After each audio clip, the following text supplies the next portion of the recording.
Are there any heroes in your life? People who've shown real courage in a life or death situation? The American Red Cross is looking for some heroes to celebrate, and that is where you come in. Susan Everett is Executive Director of the Red Cross right here in Augusta. She's our studio guest this morning, one-on-one with Richard Rogers. Susan, welcome. You're looking for nominations for a Heroes Breakfast in September. Is this a new event for you guys? It's actually not. We've done this. This is 11 years that we've been putting on the Augusta Heroes Breakfast. Yeah. All right, so you're putting out the word for heroes.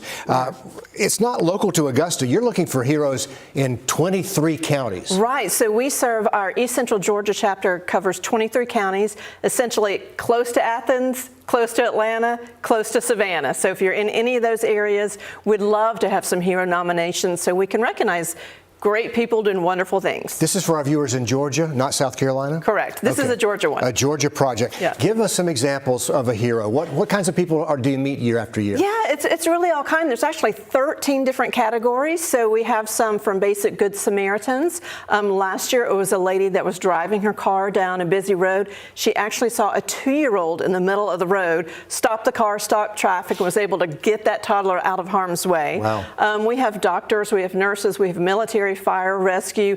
Animal is always the most popular category, and that could be an animal that saved one or someone that saves animals. Either way, works both ways. There's water rescues. There's all kinds. So really anyone that's done something to either save a life or even improve the lives of others, love for them to be nominated. This sounds like an amazing event where you hear a lot of stories. Do you tell those stories in the breakfast? We do. So we tend to honor between 8 and 10 heroes. Okay. And we do this with them so we have a video that we show explaining why they were nominated and what it means to them to be nominated. And it's just a wonderful feel-good breakfast. It's terrific. I bet you've met some amazing people over the years doing this. It's so many amazing people, and every year you think, can there be more heroes? And there are. Yeah. You know, we have so many heroes amongst us. We started it because our Red Crossers, we feel, are heroes. But they're not the only heroes in the community, and we want to open it up to recognize others. Now, there's a deadline on these nominations, and that's the process we're in right now.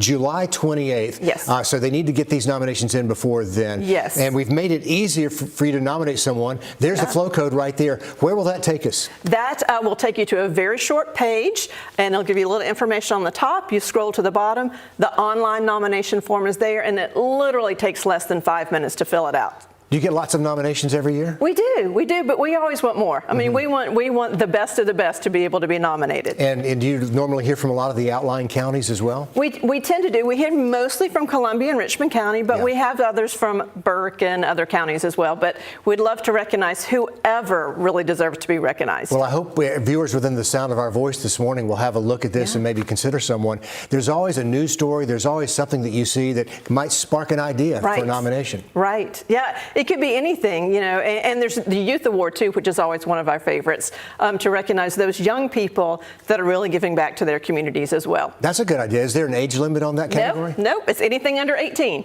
Okay. Before I let you go, as we sit down today, it is early summertime. We've had some flooding in Augusta recently. What's keeping you and the Red Cross busy right now?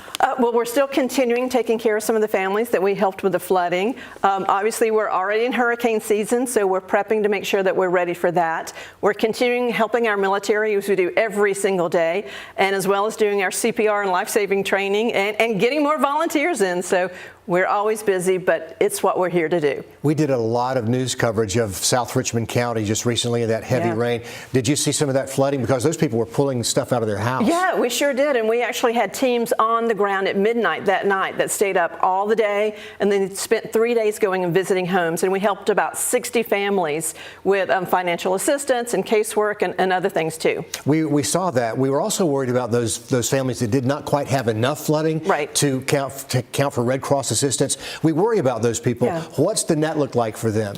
Yeah, so that really is, we still have caseworkers that can help with them. And we have that's where our community partnerships come in. So we have other great community partners that will help with things like housing and rent assistance and whatever might be needed. So our caseworkers work with those families to ensure they're helping them get their path back to recovery. recovery. And nobody falls through the cracks Correct. there. And you mentioned it, hurricane season is right on top of us here. We're in the thick of it these hot summer months. What do you do as you think about tropical weather?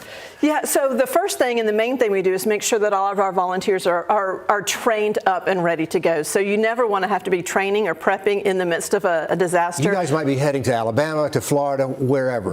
South Carolina, you name it. That's right. So I think I'm on my 14th deployment in the past 6 years. So I tend to go 2 or 3 places every year. I love that. That really is touching the mission. And as you all know, I was a Red Cross client over 20 years ago when I lost my house to a hurricane. So you know firsthand what it's like. Yeah, giving it back. Giving it back. That's what the Red Cross does. But we're here to talk about the East Central Georgia Heroes Breakfast coming up in September. So we hope folks will nominate. Yes. And then do they buy tickets for the event? It's actually table sales, so they can purchase a table. We have a lot of companies that purchase tables, but individuals can get together and do that as well. Susan Everett, always a pleasure with you, the Red Cross. Thanks for what you do. Thanks for having me.